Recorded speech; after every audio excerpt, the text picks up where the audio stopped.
টানা কয়েকদিনের বৃষ্টিতে সুনামগঞ্জের হাওড়াঞ্চলে নিচু এলাকার বোরো ধানের বিস্তীর্ণ জমি পানির নিচে তলিয়ে গেছে। অসময়ে আধা পাকা ধান ডুবে যাওয়ায় চরম ক্ষতির মুখে পড়েছেন জেলার প্রান্তিক কৃষকরা।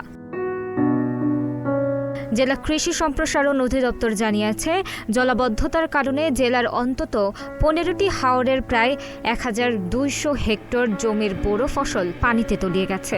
তবে স্থানীয় কৃষকদের দাবি, প্রকৃত ক্ষয়ক্ষতির পরিমাণ সরকারি হিসাবের তুলনায় কয়েক গুণ বেশি। জানা গেছে, সুনামগঞ্জ সদর, জগন্নাথপুর, শান্তিগঞ্জ, দিরাই, শাল্লা, জামালগঞ্জ ও ধর্মপাশা উপজেলার অন্তত 20টি হাওরের নিচু এলাকা এখন পানির নিচে। খাল, বিল ও প্রাকৃতিক জলাশয় ভরাট হয়ে যাওয়ায় বৃষ্টির পানি হাওর থেকে নামতে পারছে না। ফলে জমিতে জমে থাকা পানিতেই তলিয়ে যাচ্ছে আধা পাকা ধান। এ অবস্থায় কৃষকরা বাধ্য হয়ে কাঁচা ধান কেটে ঘরে তোলার চেষ্টা করছেন। পাশাপাশি গবাদি পশুর খাদ্য জোগাড় করতেও হিমশিম খাচ্ছেন তারা। অনেকেই বলছেন, বছরের অন্যতম ফসল বোরো ধান নষ্ট হয়ে গেলে তাদের জীবিকা হুমকির মুখে পড়বে।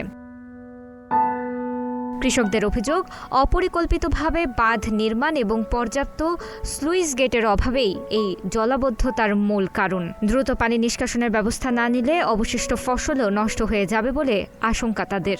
আমরা বছরে একটা বসিল ভাই, প্রচুর টাকা খরচ করি যদি ধান ফানিয়ে নেগা তো আমরা বাসা মরার সমান। কথা বুঝতে পারছি, আমরা খুব কষ্টে দিন যাইতেছে। এরপরে আপনারা তো জানেন, এক কানি খেত খরচ করতে আমার 5,000 টাকা খরচ হয়। এলা 8 কানি 10 কানি খেত করে যদি বানাতে করে সব দিন পানি তোলে। আপনি চাই দেখুন, এগুলো যা আছে আমরা তো আইটা দিয়ে গেছুন কত পানি, এর মাঝে 4 আঙ্গুল 6 আঙ্গুল করে বাউতি আছে। এই ধান যে আপনি ঘরে তুলবার ক্ষমতই নাই। এর ভিতরে যে একটা কষ্ট বুঝুননি, আমার লাইন চলার কষ্ট হয় আর এত হিসাব ছাড়া।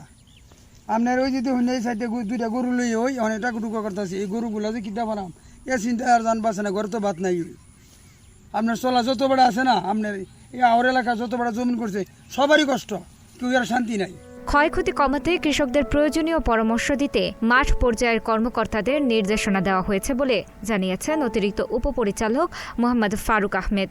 এবছর আমাদের সুনামগঞ্জ জেলায় 2,23,511 হেক্টর জমিতে আমাদের বোরো ধানের আবাদ হয়েছে।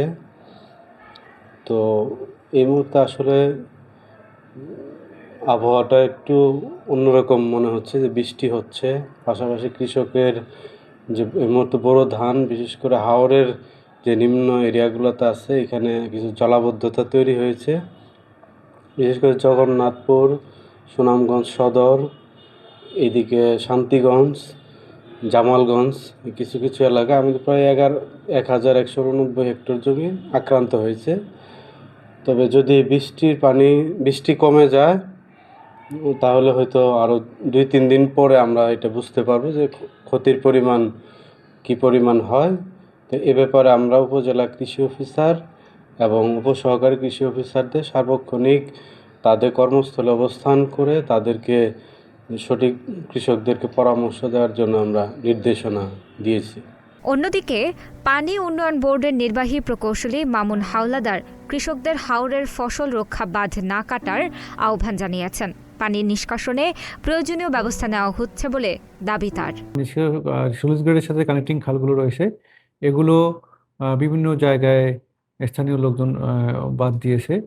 তো এগুলো বাদ দেওয়ার পরে এগুলো কিন্তু এখন আর কাটা যাচ্ছে না, কারণ তারা বিভিন্ন জায়গায় তারা আতঙ্কিত যে তারা যদি বাঁধ কেটে দেয় এবং তারা ডাউনস্ট্রিমে যদি পানি চলে আসে, তাহলে হয়তো তাদের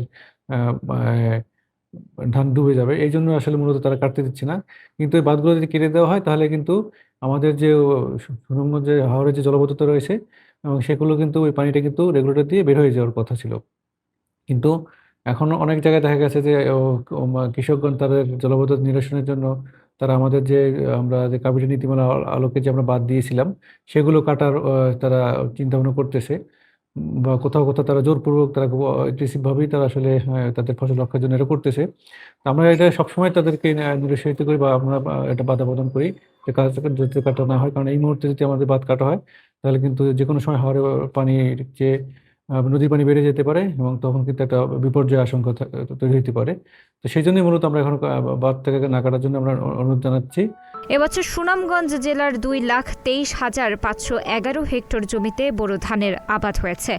হাওড়াঞ্চলের এই ফসলই জেলার কৃষি অর্থনীতির প্রধান ভিত্তি। ফলে চলমান জলাবদ্ধতা দ্রুত নিরসন না হলে পুরো অঞ্চলের অর্থনীতি মারাত্মক সংকটে পড়তে পারে বলে আশঙ্কা করছেন সংশ্লিষ্টরা।